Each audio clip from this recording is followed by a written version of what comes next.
નમસ્કાર મિત્રો, આજે 17 જૂનના અગત્યના કરંટ અફેરની ચર્ચા કરીશું. आइए देखते हैं मजा आएगा. મુંબઈ આંતરરાષ્ટ્રીય ફિલ્મ મહોત્સવની કેટલામી આવૃત્તિ યોજાઈ? હાલમાં 19મી આવૃત્તિ યોજાઈ. ડ્રાફ્ટ ટેલિકોમ્યુનિકેશન નિયમો 2026 કયા મંત્રાલયે જાહેર કર્યા? માહિતી અને પ્રસારણ મંત્રાલય.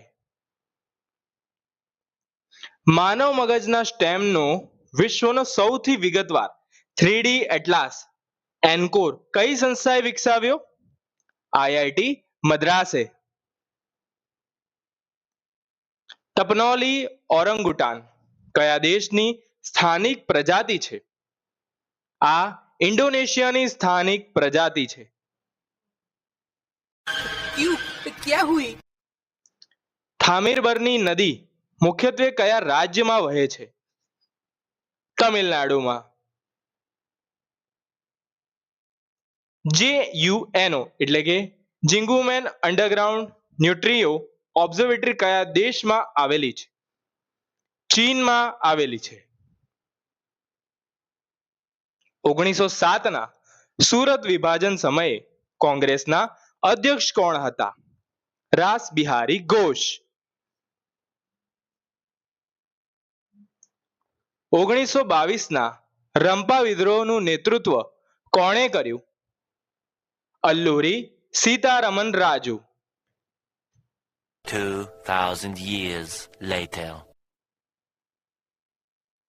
વહીવટી ટ્રિબ્યુનલોની સ્થાપના માટે કયો અનુચ્છેદ જવાબદાર છે? 323A. નોકરેક બાયોસ્ફિયર રિઝર્વ કયા રાજ્યમાં આવેલું છે? મેઘાલય.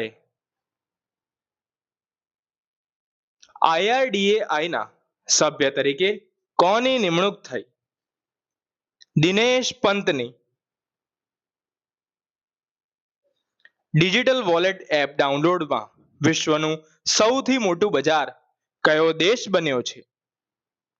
ભારત. માર્શલ ટાપુઓનું ગણરાજ્ય કયા મહાસાગરમાં આવેલું છે? મધ્ય પ્રશાંત મહાસાગર. રાટક શૃંખલાનો અર્થ શું થાય છે? સૂર્યોદય શૃંખલા. 17 જૂન જેને રણ અને દુષ્કાળ સામે લડત દિવસ તરીકે પણ ઉજવવામાં આવે છે. આ હતા આજના અગત્યના કરંટ અફેર. વિડીયો પસંદ આવે તો લાઈક કરજો, સબસ્ક્રાઇબ કરજો. ધન્યવાદ.